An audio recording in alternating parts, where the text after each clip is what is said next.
Bonjour à tous, bonjour à toutes. Bienvenue dans ce nouveau numéro de Et demain notre ADN, l'émission. Et demain notre ADN, c'est le média de tendance sectorielle de l'ADN qui prend le temps, tous les 15 jours, d'analyser les enjeux et les possibles d'un secteur dans un monde radicalement bouleversé par le Covid-19.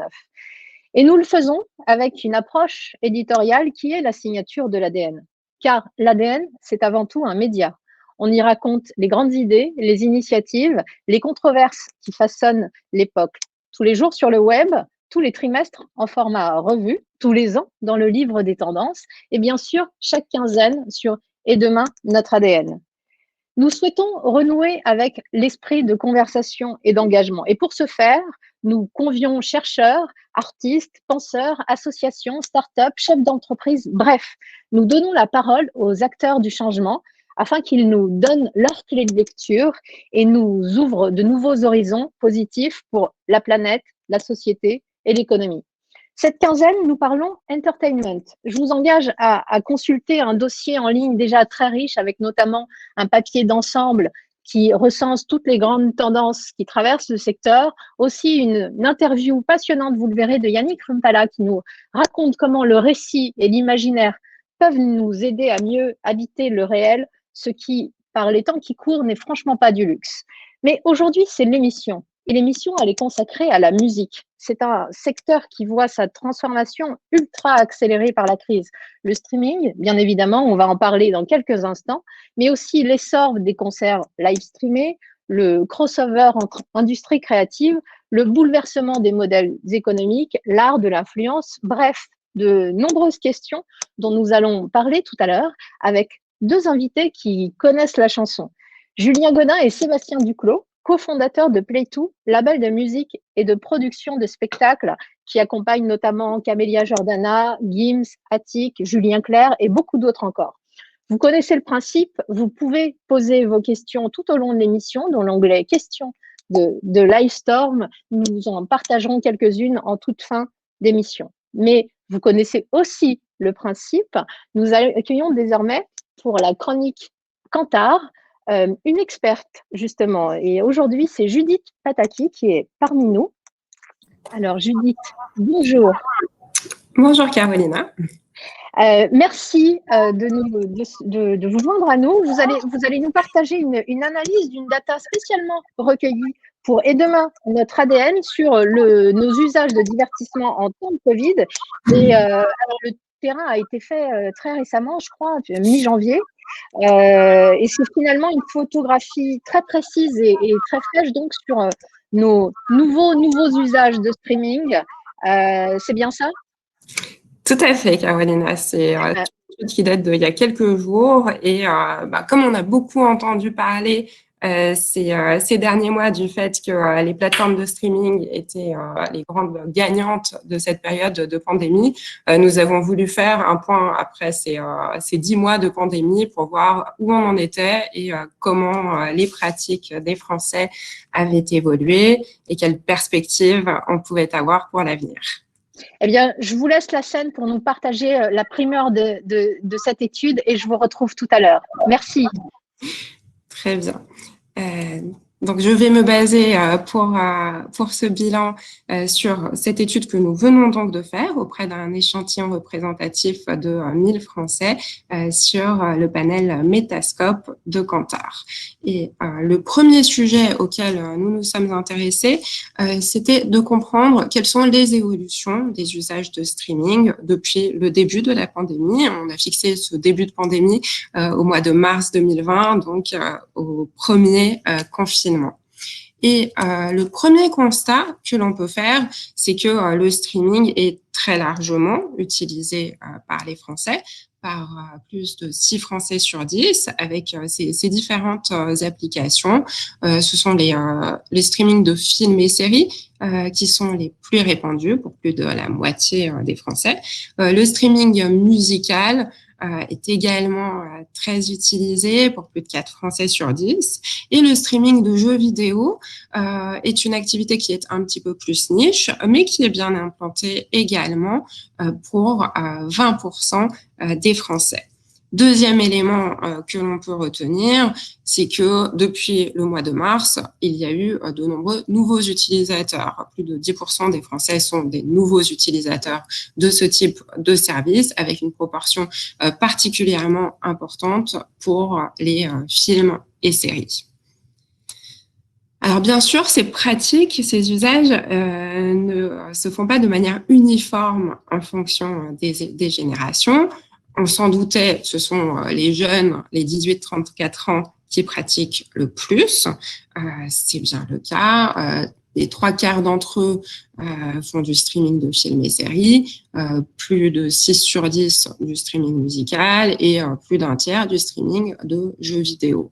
Mais ce qui est très intéressant, c'est ce qui se passe auprès des nouveaux utilisateurs de streaming dans cette période de pandémie.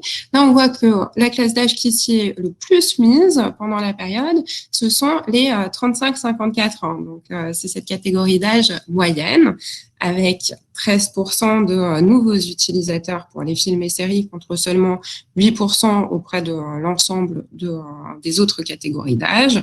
C'est également le cas pour le streaming musical.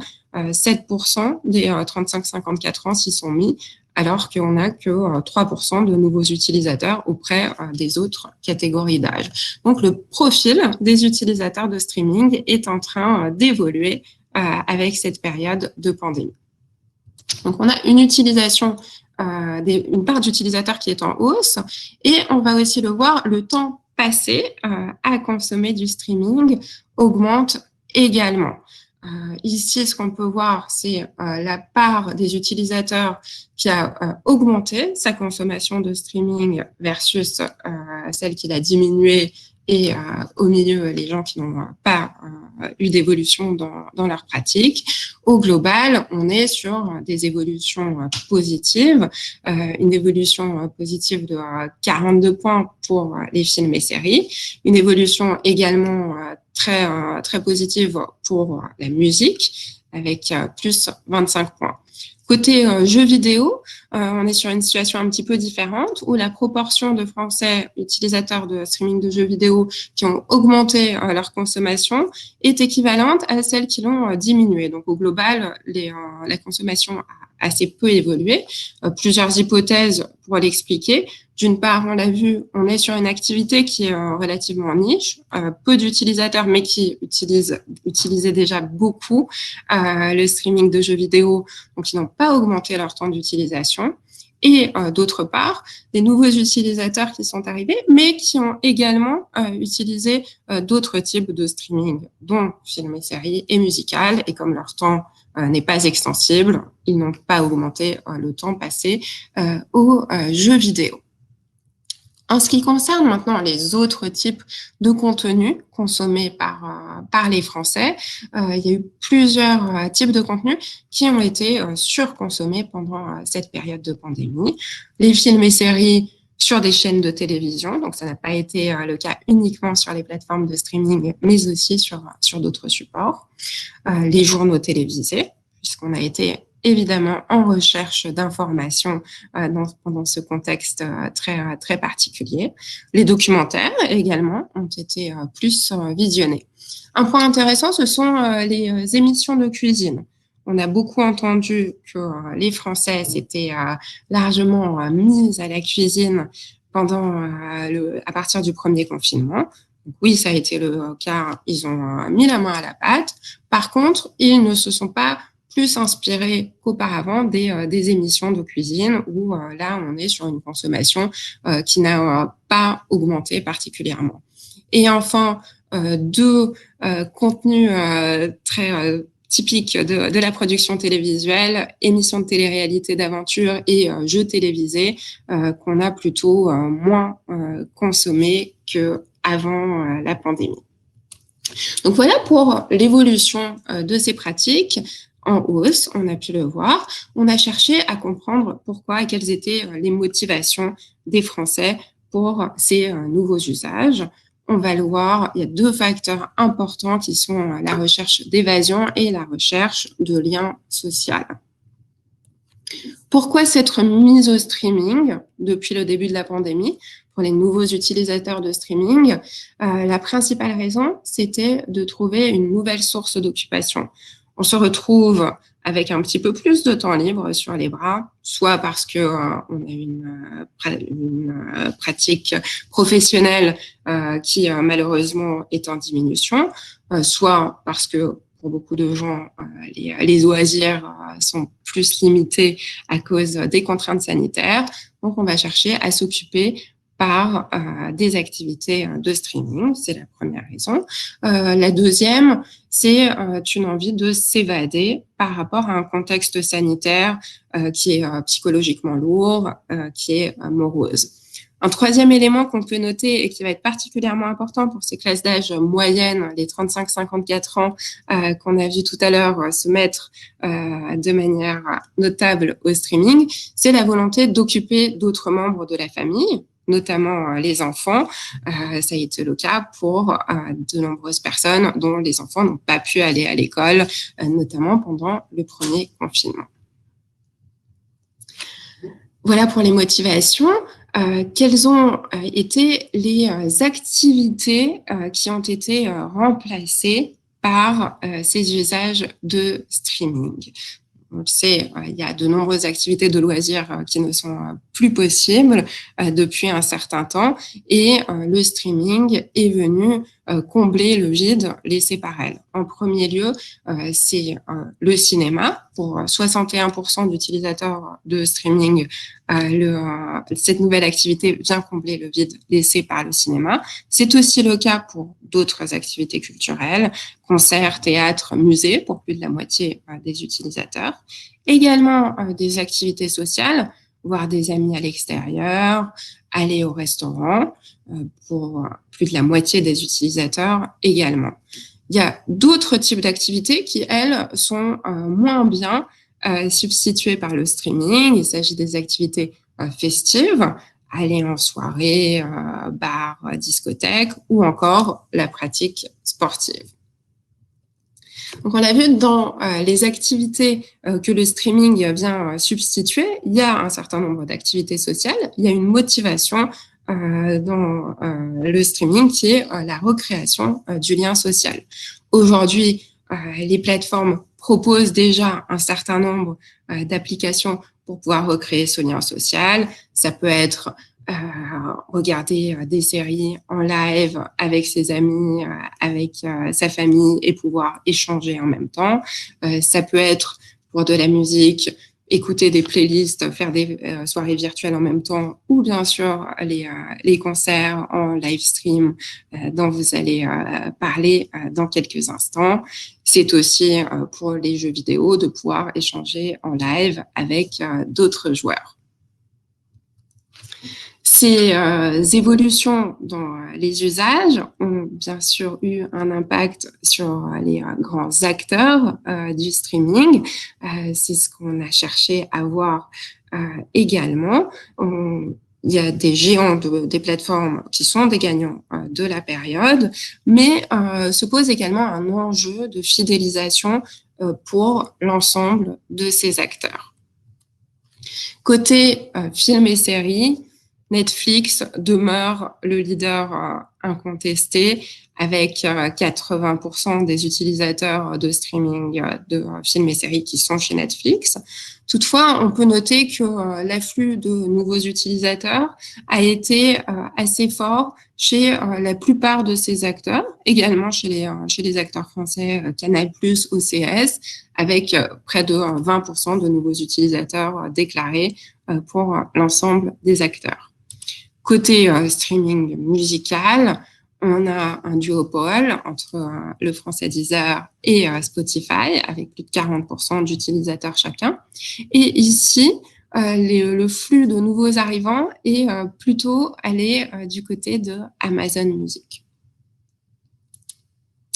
Et enfin, quelles sont les perspectives pour l'avenir en termes d'utilisation? Alors, on pressent que cette utilisation du streaming, elle est bien implantée dans la durée, puisque 65% des utilisateurs actuels nous disent qu'ils ont l'intention de continuer une fois que la pandémie sera terminée. Mais il y a un enjeu de fidélisation qui se pose pour les plateformes, puisqu'il y a encore un tiers des utilisateurs qui sont hésitants.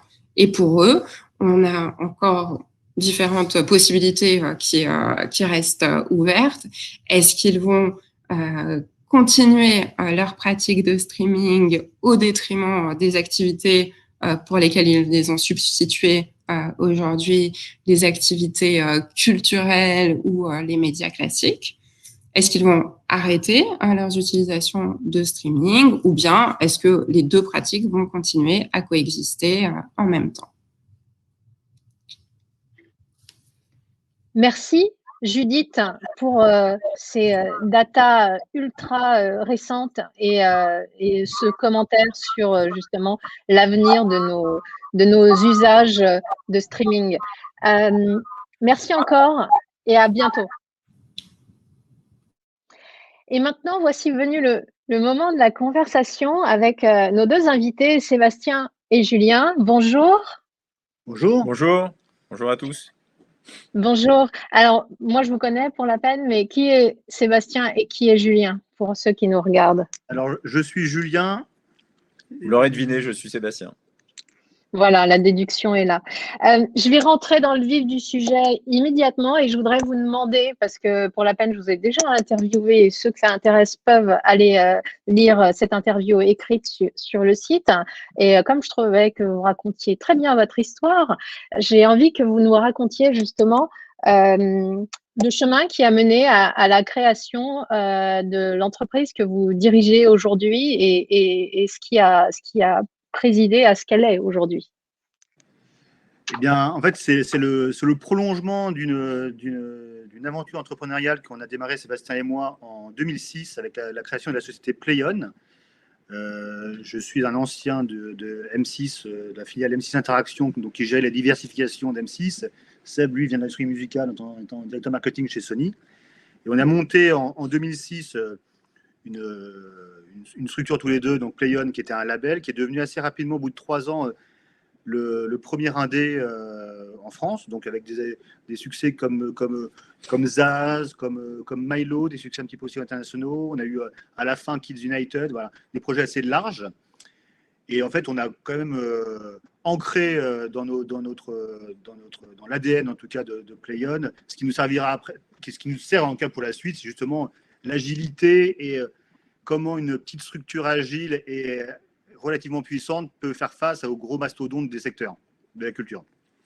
Alors, je crois que, comme le disait Julien, on ne peut pas parler de Play2 sans effectivement regarder un peu plus loin dans le passé, dans notre histoire commune d'entrepreneurs, en parlant de PlayOn.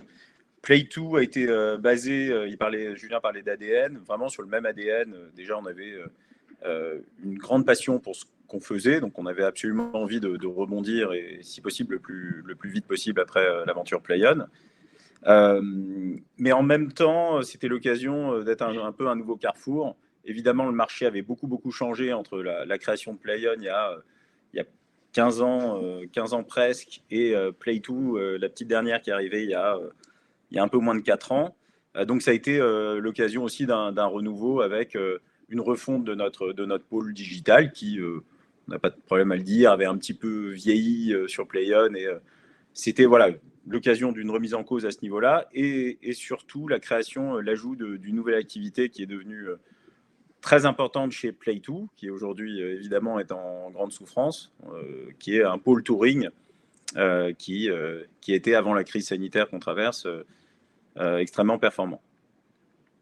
D'accord. Donc finalement, est-ce que quand je vous écoute, je peux dire que l'expérience commune que vous avez eue dans l'industrie, donc plutôt dans des grosses structures au démarrage, en tout cas, vous a permis de vous projeter en vous disant, on va créer une entreprise et on veut justement qu'elle soit peut-être plus agile, plus indépendante.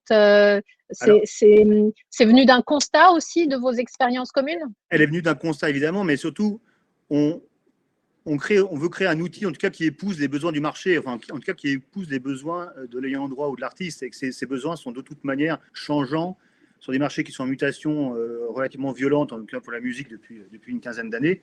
Et ce qui est vrai, c'est que que ce soit Playon ou Pay2, on a créé justement un outil. L'agilité est un mot central pour nous, tout simplement parce qu'on est obligé de s'adapter pour donner des nouveaux services et rendre les nouveaux besoins, enfin, rendre les nouveaux services qu'on a besoin, que les artistes ont besoin. Excusez-moi, je vais y arriver. Et donc pour nous, c'est vachement important parce que c'est vrai qu'on peut dire ce qu'on veut dans toutes les crises que tous les secteurs ont passées. C'est pas Taxi G7 qui a fait Uber, c'est pas ABC qui a fait Netflix. Donc au final, cette liberté et cette agilité est pour nous un point central et nécessaire, en tout cas, aux nouveaux besoins qu'on doit fournir aux artistes, aux ayants droit. Après, alors, justement, excusez-moi, allez-y. À votre question, effectivement, on est tous, on émane tous les deux de grands groupes. Ça a été une plateforme de lancement pour nous et une très bonne école. On ne pourrait pas dire que notre histoire, elle s'est vraiment écrite aussi au fur et à mesure, en fonction d'opportunités, en fonction de... maintenant, aujourd'hui, elle fait sens quand on regarde, on y voit toute une trajectoire évidemment écrite et définie, mais Julien parlait d'agilité et de souplesse, c'était vraiment aussi, au fil de l'eau qu'elle s'est entre guillemets racontée. On apprend en marchant, hein. Voilà. Et on est tombé souvent aussi. Et vous vous êtes relevé aussi, comme dit l'adage, tomber 7 fois, se relever 8, c'est comme ça qu'on avance. Justement, pour les béotiens, dont je fais partie pour la peine, un label, c'est quoi le rôle d'un label aujourd'hui? Auprès de l'artiste, auprès du public, c'est quoi votre rôle? Le rôle, justement, il a beaucoup évolué et il doit s'adapter. C'est qu'à la base, le label était justement celui qui produisait, qui distribuait, qui marketait en tout cas un artiste. Et maintenant, son rôle s'est beaucoup élargi et on a un rôle beaucoup plus de collaboration avec les artistes. C'est-à-dire grosso modo, on est en face d'artistes qui sont vraiment beaucoup aussi auto-entrepreneurs, donc ils se sont aussi beaucoup pris en charge. Ils veulent être maîtres en tout cas de leur direction, et un label, c'est un associé maintenant d'un artiste plutôt qu'un propriétaire ou un patron comme ça a été dans les dernières décennies. C'est vraiment, on intervient vraiment à l'intersection des artistes et du consommateur. Donc on doit effectivement accompagner les artistes à être diffusés, à être... et il y a quelque chose d'assez évidemment qui évolue au fil du temps avec les nouveaux usages dont on parlait précédemment. Maintenant, il y a un rôle aussi qui est encore central, qui est basé sur l'artistique, sur accompagner les contenus. Il y a tout un métier, c'est ça qui est assez passionnant dans ce qu'on fait. On y trouve un intérêt quotidien. Il y a des recettes très anciennes qui doivent continuer à fonctionner, basées sur l'intuition, sur évidemment les artistes et notre capacité à les accompagner, évidemment à les accompagner dans un nouvel écosystème qui est toujours en plein chamboulement. En fait, on peut toujours dire, oui, les plateformes de streaming ont tout remué, ce qui est vrai d'ailleurs. Pour le coup, le marché n'est plus le même qu'il y a 10 ans, mais par contre, il faut toujours se dire qu'un artiste aura toujours besoin d'une bonne direction artistique, il aura toujours besoin aussi d'une radio et d'une télévision. C'est que l'un n'enlève pas l'autre aussi violemment. En tout cas, l'important, c'est d'agréger les nouveaux outils et les nouveaux besoins qui arrivent sans forcément faire table rase de ce qui marchait avant. Après, les nouveaux moyens de diffusion, ils interfèrent aussi beaucoup sur les contenus. C'est ça qui est intéressant. Avant, on produisait une vidéo des artistes, éventuellement des EPK, etc. Aujourd'hui, les nouvelles plateformes de diffusion crée un besoin vital de s'engager dans plus de production de contenu parfois très très court pour des plateformes comme TikTok ou Thriller. YouTube, évidemment, une plateforme de discussion aussi très très forte et un média ou distributeur, selon comment on le prend, qui crée un besoin de création finalement qui est beaucoup plus fréquent. Mais sinon, le métier de base reste le même.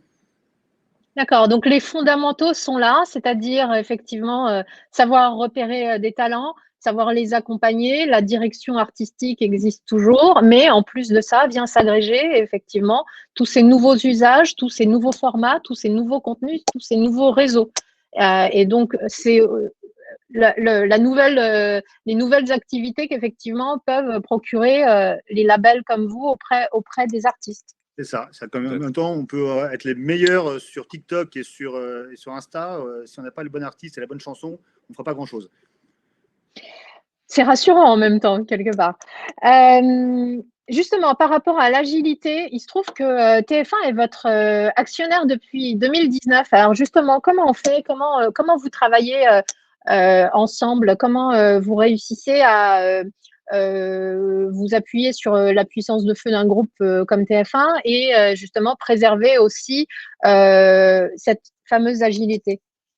Alors, dès le départ, les règles du jeu étaient vraiment, vraiment très, très claires avec ce qui allait devenir notre futur actionnaire. Il y avait une vraie convergence de points de vue dans comment cette association devait fonctionner. Ils sont bien conscients qu'ils sont un grand groupe avec des process évidemment très, très longs qui sont un peu irréconciliables avec nos besoins d'agilité, de vitesse, qui sont une de nos forces par rapport à nos concurrents, les majors. Donc, et cette compréhension de comment devait fonctionner cette relation, on l'a vu au quotidien avec cet actionnaire qui est très bienveillant, mais je tiens à préciser que c'est 90% des contenus qu'on a, des projets musicaux qu'on développe sur scène ou des carrières discographiques qu'on accompagne, n'ont jamais vocation à être diffusés sur les antennes du groupe TF1. Donc il y a vraiment je dirais, les maîtres mots sont encore une fois souplesse, bienveillance et évidemment, lorsqu'on a besoin d'eux, lorsqu'on a un projet, un contenu en affinité avec leurs antennes, ils peuvent nous accompagner de manière spectaculaire. Donc, c'est parfait.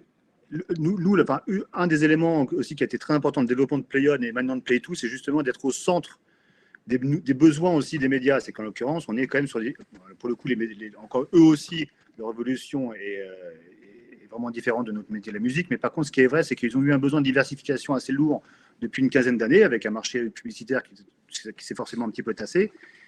Et nous, on n'a pas été la ressource principale de diversification des médias, mais par contre, on a amené notre petite pierre à l'édifice. Et dès le démarrage, avec l'intégralité des médias, c'est que nous, on fait des coproductions aussi avec M6, avec Énergie, on travaille un petit peu avec tout le monde.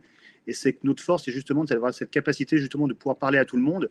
Le fait que TF1 soit dans l'actionnariat, c'est pour nous un partenaire qui est fiable et solide. Donc ça, pour nous, c'est quand même le plus important à la base et qui nous permet aussi de travailler aussi avec les autres. On a des grands succès en ce moment avec d'autres médias, notamment récemment, on a fait 3 cafés gourmands en coproduction avec le groupe M6. Donc là-dessus, c'est au contraire, je trouve qu'on est puis pour le coup maintenant dans toutes les nouvelles évolutions,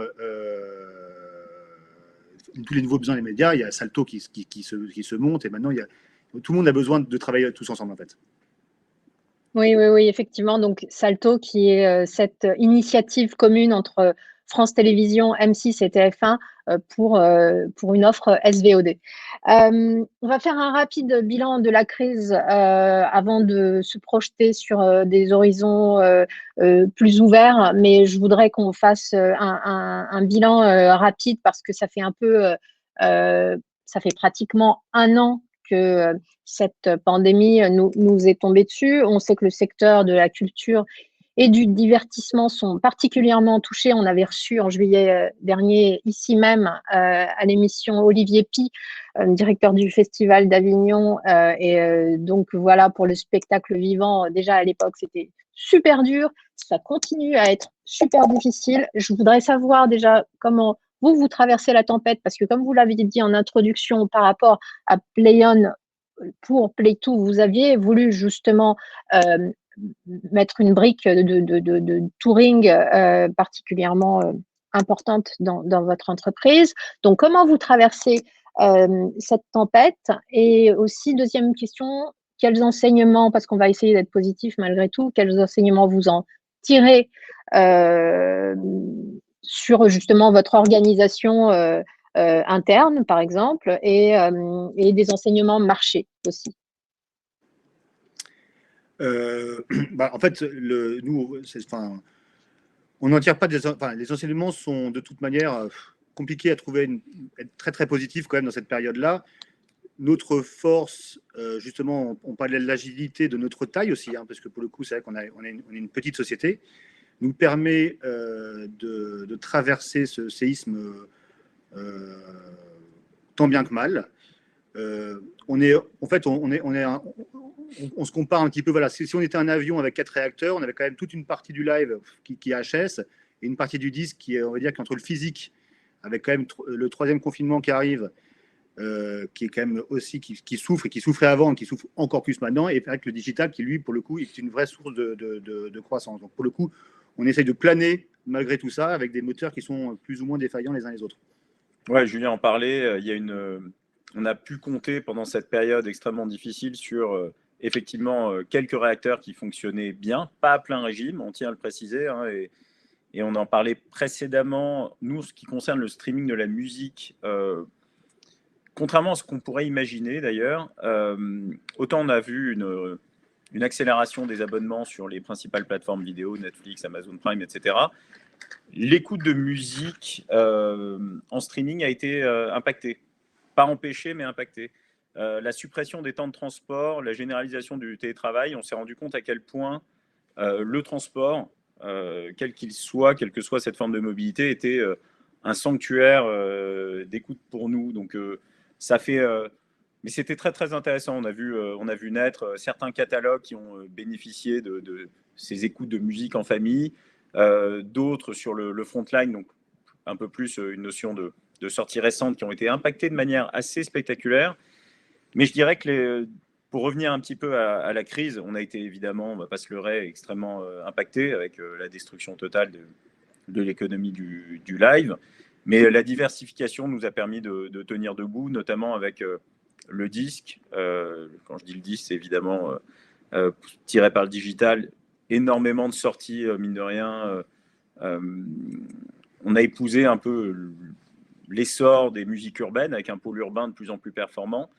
Des artistes qui peut-être ont un peu moins besoin de la scène pour s'exprimer et développer leur carrière, notamment dans l'urbain, sans généraliser. Donc on a pu proposer au public des contenus pendant ces moments très particuliers du premier semestre de l'année dernière. Après, sur les enseignements à tirer, je dirais que c'est comme pour tous les secteurs. Ce qui se passe aujourd'hui est une accélération de tendances qui étaient déjà en œuvre dans l'ancien monde, je dirais. C'est juste, on a probablement accéléré de 10 ans. Donc, je dirais que le grand enseignement, c'est évidemment de poursuivre nos efforts sur le digital pour être encore plus efficient. Et concernant le live, je fais juste une petite parenthèse là-dessus. C'est compliqué de trouver des enseignements positifs sur le live. Alors effectivement, on parlera sûrement des quelques nouveaux modes de consommation, mais on est une industrie là qui n'a pas grand-chose pas beaucoup de bénéfices à tirer de cette période-là. Oui, effectivement, on va maintenant parler dans ce nouveau chapitre de cette ultra accélération des tendances qui étaient déjà à l'œuvre, hein, des tendances numériques pour la plupart. Donc, effectivement, il y a des impacts sur la création, sur les usages, sur les modèles économiques, sur la quête d'indépendance des artistes. Donc, je voudrais vous interroger sur toutes ces tendances, comment les analysez-vous? Alors, je vous en ai donné quelques-unes en vrac. Je vous laisse réagir. Qu'est-ce qui vous interpelle? Quelles sont vos convictions sur ces mutations et comment vous voulez les accompagner et les épouser? De toute manière, on en revient un petit peu au point précédent, qui était justement le fait que le label est un associé de l'artiste, un associé aussi pour pouvoir lui permettre d'avoir des nouveaux outils pour pouvoir se développer. Et nous, notre rôle, c'est aussi lui proposer des innovations qui vont avec les tendances de marché. On donne un exemple, mais qui est un exemple qui est assez central, parce que pour le coup, c'est un des grands enjeux, en tout cas pour Play2 de cette année. On participe au développement d'une application qui s'appelle InLiveWiz. C'est un exemple qui a été fondé par Thierry Saïd, qui est un producteur indépendant, notamment producteur de Matt Pokora ou Jennifer, qui est un outil, en tout cas, qui va... Bon, c'est une application mobile qui met en relation une célébrité et sa fanbase directement en agrégeant l'intégralité de ses flux de réseaux sociaux. Donc, c'est un réseau social en lui-même et l'intégralité de sa marketplace. Donc c'est vrai qu'en l'occurrence, on a créé un outil pour aller au bout de la désintermédiation, en tout cas, dont a besoin l'artiste par rapport à ses fans, en tout cas à ses clients, entre guillemets.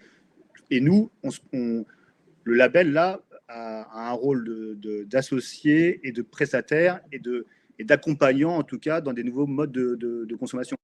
Donc c'est un exemple type d'accompagnement, de play-to, et c'est d'épouser justement des nouvelles grosses tendances et avec un outil innovant, notamment cette application mobile.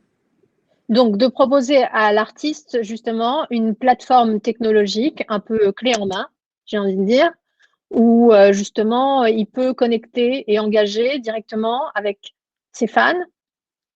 Exactement, tout à fait. Exactement. Et aussi avoir aussi la data de ses fans, c'est que grosso modo, arrêter de se faire aspirer l'intégralité, en tout cas, de ce qu'il génère dans sa fanbase par les GAFA, pouvoir avoir un accès direct à des fans qu'il connaît et sur lesquels après il pourra ou lui vendre des billets de spectacle, des disques, du merchandising, ou alors même lui offrir, parce que s'il a envie d'offrir à ses fans un live ou une vidéo, il pourra très bien le faire, en tout cas avoir une relation bien plus directe et désintermédiée, en tout cas entre le créateur et ses fans. Et c'est vraiment une relation win-win. Plus l'artiste s'engage à offrir des contenus inédits exclusifs à ses fans, plus il va récupérer de la data sur ses fans, plus il va pouvoir engager une conversation avec eux, plus il va pouvoir finalement, entre guillemets, les bichonner et même accroître, et le mot n'est pas vilain, ses revenus et la consommation de ces différents produits de toutes sortes. Et garder le contrôle aussi, c'est vachement important. C'est qu'en l'occurrence, pour l'instant, toujours, l'artiste, son boulot il y a 20 ans, c'était de céder ses droits. Alors, il cédait ses droits d'édition, de spectacle, de disques aux uns, aux autres. Et ensuite, derrière, eux étaient en charge d'exploiter. Et là, non, justement, là, maintenant, l'artiste est beaucoup plus auto-entrepreneur. Il a besoin de gens comme nous qui sont censés être des sachants par rapport aux différents métiers. Mais finalement, c'est à lui de garder le contrôle de sa carrière, en fait. Donc c'est ce que fait, c'est ce qui se passe aux États-Unis depuis maintenant 5-6 ans, et tous les plus gros, les numéros 1 du Billboard sont tous maîtres de leur disque, de leur truc, et la maison de disque est maintenant un collaborateur, un associé, et plus du tout une relation de propriétaire. Descendante, en fait. Exactement. Et vous êtes un peu, quelque part, un outil d'empowerment de l'artiste, j'ai envie de dire. Franchement, je pense que notre rôle, je parle des labels, est toujours aussi central dans l'accompagnement des artistes, mais c'est clairement la relation a changé. Un peu plus sur certains créneaux quand même musicaux. Sur l'urbain, par exemple, les artistes sont des médias assez forts à eux seuls et engagent une communauté déjà forte. Sur des genres musicaux comme la pop ou qui touchent un public peut-être un peu plus adulte, ou la chanson, on a un rôle encore qui va être un peu plus fort dans la prescription que sur l'urbain. On va accompagner la création de contenu, le marketing, et peut-être un peu moins la notion de faire découvrir finalement. Sur la question justement de la diversification des lignes de revenus, des modèles économiques, d'ailleurs je jette un œil en même temps sur les questions qui sont nombreuses, des gens qui nous regardent, et on y reviendra tout à l'heure, mais en tout cas, ma question à moi sur, par exemple, la diversification de ces modèles, notamment par exemple, je pense au B2B, à la relation entre les marques et les artistes, à l'influence. J'écrivais dans l'invitation qui a précédé cette émission, je posais la question, l'artiste est-il un influenceur comme les autres? Alors déjà, je vous la pose à vous, l'artiste est-il un influenceur comme les autres? Et deuxième question, comment justement les marques et les artistes peuvent collaborer d'une façon intéressante pour toutes les parties prenantes, tout simplement? Alors, justement, je pense que dans la question, justement, l'artiste n'est pas un influenceur comme les autres parce que c'est pas un influenceur. Donc, à la base, c'est un artiste, il fait la chanson, il chante et puis il fait des concerts. Donc c'est pas son métier. Et donc, ça change tout. Ça change tout parce qu'effectivement, sa communauté est engagée comme disait Sébastien, nos artistes ont des communiqués qui sont bien plus engagés, en tout cas, que n'importe quel influenceur qui, lui, fait que du placement de produits, justement. Donc, nous, c'est un axe de développement qui est très fort, et pour nous, en tant qu'accompagnants, et pour les artistes et les ayants droit, justement, de pouvoir s'associer à des marques, non pas pour faire du placement de produits, mais surtout pour raconter des histoires. C'est que eux, leur fonds de commerce, c'est de faire des chansons, c'est de faire du spectacle, etc. Et nous, notre rôle, c'est peut-être aussi de matcher l'histoire d'une marque avec l'histoire d'un artiste et de créer du contenu.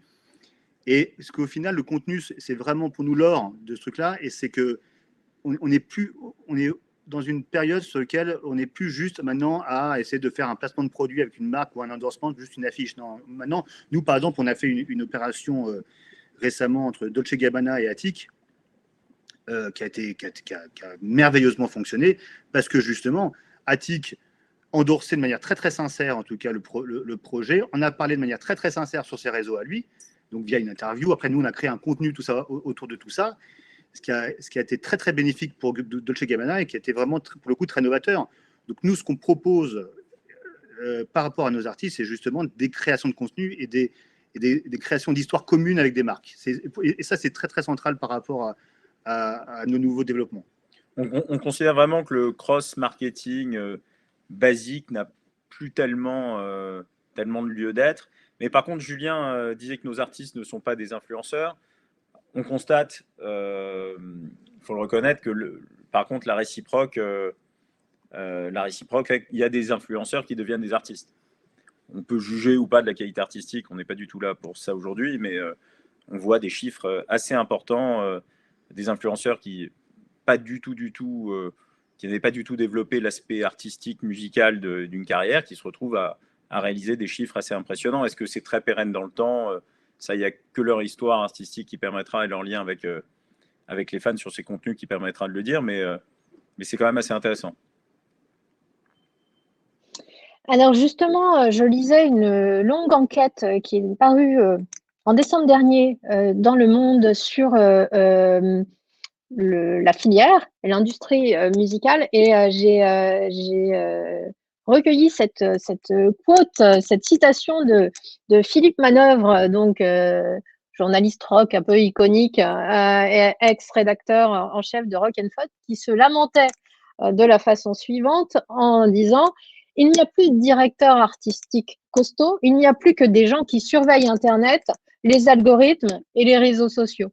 Est-ce que vous partagez cette vision particulièrement désabusée du métier, ou vous pensez que c'est un bon mot? Alors, c'est une vraie tendance forte. Néanmoins, vous l'avez dit, Carolina, on la trouve un peu désabusée. Nous, on est convaincus que les grandes carrières artistiques se baseront quand même le plus souvent sur des vieilles recettes d'une rencontre entre un artiste et un futur producteur et ou label, qui vont déceler avec la force d'une intuition, aussi de la chance, mais qui vont découvrir un nouvel artiste et l'accompagner. Je pense que ça restera toujours quelque chose de central. Mais c'est vraiment, encore une fois, cette relation schizophrénique entre développement d'artistes basé sur des critères. Il ne faut pas oublier que la musique, c'est avant tout de l'émotion. Et ça, les algorithmes et la data peuvent évidemment traduire une forme d'émotion avec ces chiffres. On n'a jamais été autant nourri par des chiffres, finalement. On n'a jamais autant parlé de data. Nous-mêmes, c'est évidemment des critères qui deviennent aussi très importants dans certains choix de signature. Maintenant, ça ne remplacera jamais la force émotionnelle que peut susciter une chanson. Mais je dirais que c'est un peu désabusé. C'est pas faux, mais je pense qu'il est important d'y mettre un petit bémol et un complément. Le succès restera toujours la rencontre entre une œuvre et un public. Hein. Donc, au final, on pourra dire tout ce qu'on veut. Est-ce que le succès va passer par justement, mais ce ne sera pas en tout cas par Instagram ou alors par un prime time sur TF1. En tout cas, de toute manière, nous, on est là pour accompagner et faire en sorte que cette rencontre se fasse. Donc, je crois que de toute manière, et ça vaut dans toutes les industries culturelles, hein, c'est que ça vaut pour un bon film, une bonne série, etc. C'est qu'on peut mettre tous les outils en place. À la fin, c'est l'artistique qui gagne. Hein. Je vous donne des exemples un peu tangibles. Je ne vais pas citer des artistes ou des chansons, mais notre équipe digitale qui fait un travail de veille sur les réseaux sociaux, TikTok, etc., parfois nous remonte des choses qui manifestement ont une viralité plus ou moins forte. Et à un moment, on se base aussi sur, même si quelque chose a l'air de marcher, d'être entre guillemets consommé jusqu'à un certain niveau, on se base vraiment sur d'autres éléments et pas que cela pour une décision de signer ou d'accompagner telle chanson ou tel artiste. Mais on prend évidemment en compte ces datas. Et pour ma dernière partie de cet entretien, on va parler innovation avant de réserver quelques minutes pour les questions qui, je le répète, sont nombreuses. Donc on va faire en sorte de les poser. Mais en tout cas, pour ma part, je voudrais qu'on termine sur tout ce qui est de l'ordre de l'innovation. Donc, on a effectivement des usages numériques qui commencent vraiment à être mainstream et quotidiens. Là, je voudrais qu'on se projette un peu plus sur l'innovation. On a parlé du coronavirus, bien sûr, comme d'un accélérateur de tendance. L'exemple pour l'industrie qui revient tout le temps pour illustrer ça, c'est par exemple le concert de Travis Scott sur Fortnite. Il y a aussi eu le développement des concerts live streamés en billetterie et aussi justement ce qu'on est capable de faire maintenant sur ces questions-là. Je pense à Billie Eilish qui a fait un show justement où il y avait aussi un travail autour des effets spéciaux, etc. Je voudrais avoir votre vision là-dessus sur justement ce que ça veut dire en termes de modèle économique, ces concerts live streamés. Est-ce que ça va vraiment se développer? Est-ce que ça va continuer à votre sens, même quand on en aura fini de cette pandémie, ou en tout cas on pourra mettre les pieds dans une salle de spectacle de façon un peu plus sécure? Quelles sont aussi justement peut-être des initiatives qui vous ont particulièrement marqué? Voilà, une question autour de l'innovation dans votre secteur. Alors, l'innovation, de toute manière, les innovations technologiques amènent toujours, en tout cas, des nouvelles possibilités pour tout le monde, hein. Donc, en l'occurrence, effectivement, là, les nouveaux univers des jeux vidéo qui vont accueillir des concerts, c'est magnifique, c'est super, parce que pour le coup, ça crée un nouveau champ des possibles. Et puis, donc ça, on est ravis. Puis, on veut essayer d'y prendre place. Donc, pour l'instant, c'est quand même des sujets qui sont d'ordre un petit peu mondiaux. C'est comme Travis Scott. Mais pour l'instant, on n'a pas fait ça sur un artiste qui est franco-français. Il n'empêche que, donc nous, là-dessus, on est évidemment, en tout cas, toujours à l'affût des discussions qu'on peut avoir avec les industries connexes, donc notamment le jeu vidéo, mais c'est aussi, ça va être le cinéma et les producteurs de contenu de manière générale. Sur l'aspect live stream, parce que là on parle de ça, parce que pour le coup, Travis Scott, live stream, bon, tout ça, on est un petit peu dans le même univers. Nous, c'est un sujet sur lequel, en tout cas, on a été actif depuis, je pense, dans les premiers. Encore une fois, via l'application InLiveWiz, on a monté une plateforme de diffusion qui s'appelle InLivestream, donc qui a été également fondée par Thierry Saïd, sur lequel nous on est partenaire, et qui a été le premier à faire les grosses diffusions françaises, en tout cas, notamment de Matt Pokora, qui a réuni 60 000 connexions là début décembre ou fin novembre, avec un outil pour le coup franco-français qui fonctionne super bien. Et donc ça on est ravis. Donc ça, c'est une innovation.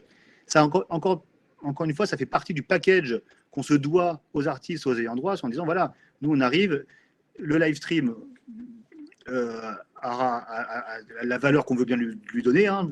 Pour nous, on ne pense pas que ça va pas remplacer le live. Par contre, c'est un outil supplémentaire qu'on doit à nos artistes. Et notre rôle et notre objet, c'est aussi d'être présent sur l'innovation, en tout cas. C'est pas être forcément celui qui va inventer le Macintosh, mais il n'empêche qu'en tout cas, être en capacité de proposer ça à nos artistes. Et quand on parle de live stream, il y a différents types de live stream. Le live stream, pour nous, marche et aura un avenir dès lors que, justement, il y aura des intégrations technologiques, une plus-value différente. On va perdre évidemment l'expérience du partage direct, d'avoir un artiste devant soi et potentiellement on recevra plus de gouttes de sueur et de sentir ce truc très très fort quand on voit un artiste se démener sur scène.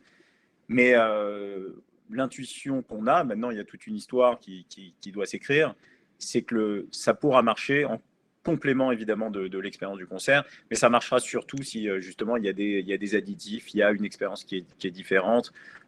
Julien parlait du concert de Matt Pokora sur In Livestream, ça a aussi marché parce qu'il y avait des plans de multicam différents très sympas, qu'il y avait des chats et donc de l'interaction avec des fans. Si c'est juste de la diffusion d'un concert, très franchement, ça sera un pansement peut-être qui fonctionnera dans la crise actuelle où les fans sont totalement sevrés d'expérience live, mais ça ne survivra pas à cette parenthèse. L'idée est vraiment d'essayer de créer une nouvelle forme d'expression artistique qui puisse perdurer. Je vais prendre désormais quelques questions. Je vais prendre la question de Marie-Laure qui nous pose la question suivante. Des artistes américains majeurs commencent à céder la propriété de leurs droits. Elle donne des exemples de Lil Wayne, de Bob Dylan, de Shakira. À votre avis, est-ce dû uniquement à la crise ou est-ce que c'est un mouvement pérenne? Alors franchement, je ne pense pas que ça soit dû à la crise parce que la plupart des gros artistes récemment qui ont cédé leurs droits, très franchement, je pense qu'on peut dire que dans l'extrême majorité des cas, ils n'étaient pas dans le besoin. Là-dessus, moi, j'y vois personnellement plus une logique vraiment purement financière, avec des revenus du catalogue notamment qui sont en train d'exploser, à l'instar des éditions qui sont extrêmement valorisées. Pendant longtemps, les catalogues de production, les catalogues phono étaient assez sous-valorisés, et grâce à l'essor du streaming, ils sont en train d'exploser. Donc il y a la création de nouveaux acteurs, notamment à la Bourse de Londres et aux États-Unis, qui sont finalement essentiellement des coquilles financières, et c'est pas du tout péjoratif, qui investissent là-dedans. J'y vois pas mal des opérations financières. Il faut aussi bien se rendre compte qu'en ce moment, la musique, c'est l'uranium de la finance. Hein. C'est qu'il faut regarder la valorisation d'Universal Music par rapport à Tencent, les montées en capital boursière. On parle de multiples que l'époque de la bulle Internet rêvait d'avoir. Donc, c'est vrai qu'en l'occurrence, en ce moment, la musique est un marché de croissance. Donc, c'est un marché de croissance. Donc, au final, effectivement, il y a des transactions qui se font sur les gros catalogues. Après, est-ce que ces valorisations sont trop élevées ou pas?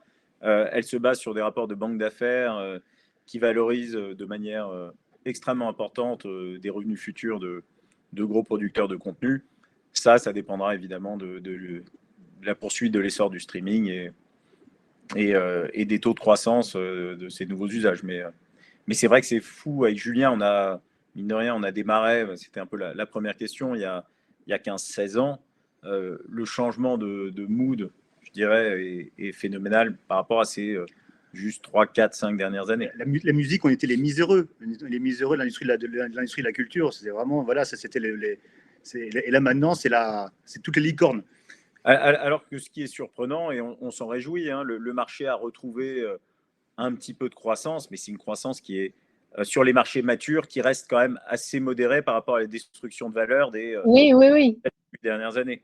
Donc tout ça est basé sur l'anticipation future de poursuite de création de revenus de manière très, très, très, très spectaculaire.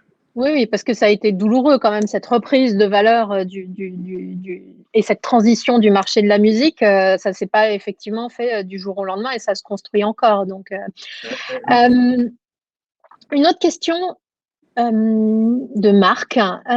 On aimerait beaucoup que vous nous parliez de l'initiative de Deezer. Alors, je ne la connais pas moi-même, hein, donc j'y vais complètement à l'aveugle. UCPS, User Centric Payment System, et pour lequel vous avez adhéré. Quelles sont les chances aujourd'hui que ce projet voit vraiment le jour?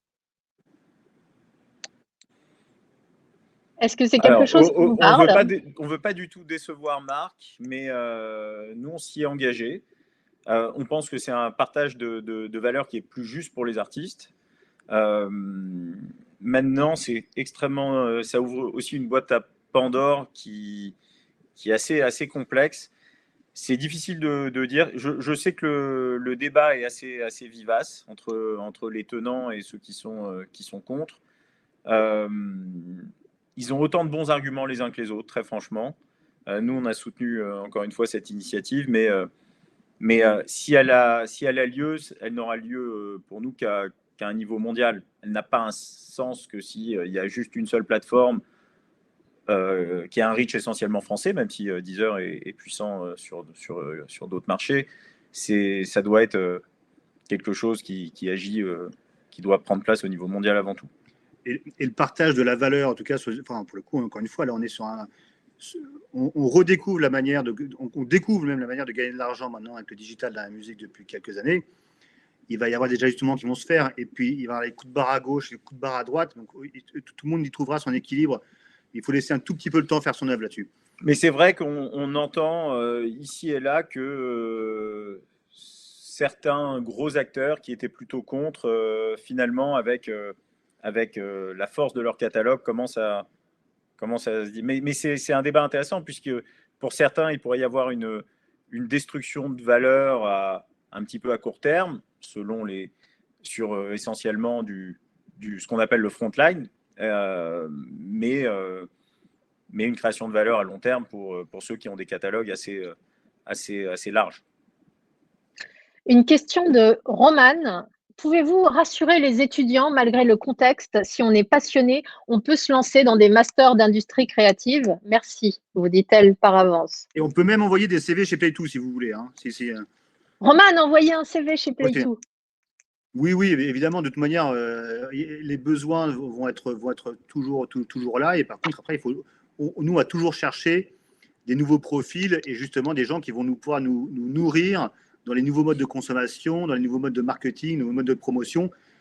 Et là, les nouvelles générations, elles aident là-dessus. De toute manière, nous, notre rôle aussi, c'est de s'entourer aussi de gens qui sont toujours à la pointe des nouveaux outils. Donc, effectivement, tous les nouveaux étudiants, enfin, il va y avoir quand même plein de nouveaux métiers, de nouveaux besoins, en tout cas dans l'industrie musicale. C'est génial. Finalement, avant, il y avait en dehors évidemment des fonctions support, il y avait des artistiques, des profils marketing, des profils attachés de presse. Promo, c'est eux qui font la promotion des artistes. Et maintenant, on voit se rajouter énormément de nouveaux métiers.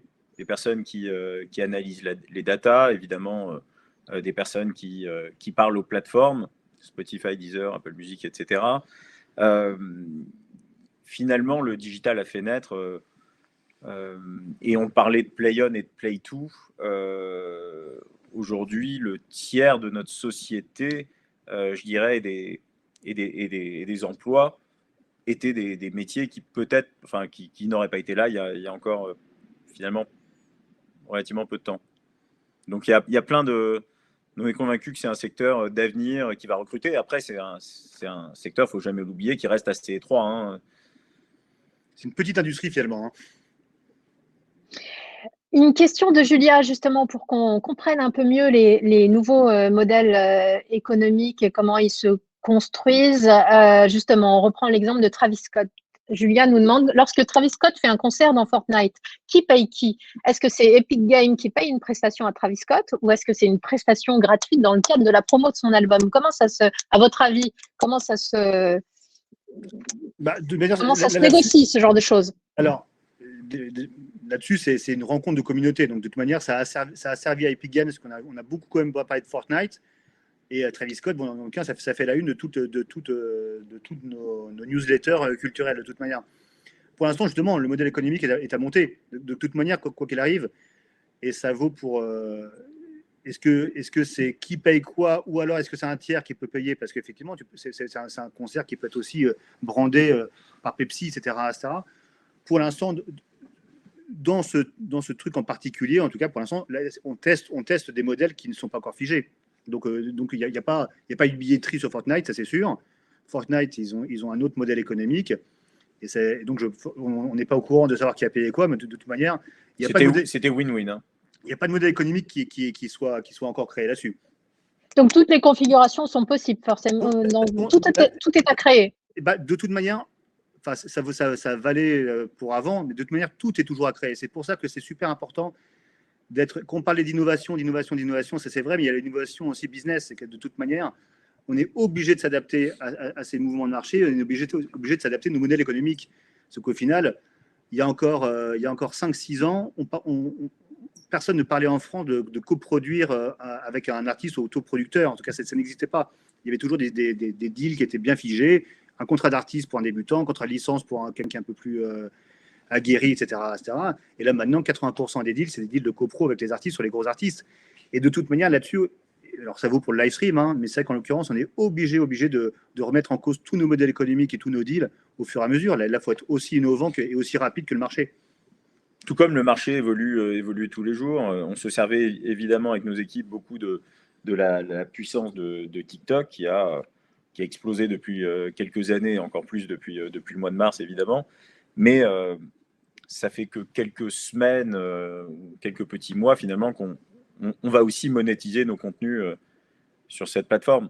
C'est arrivé finalement du jour au lendemain. Donc il y a des nouveaux rapports business qui se créent, qui vont se créer tous les jours.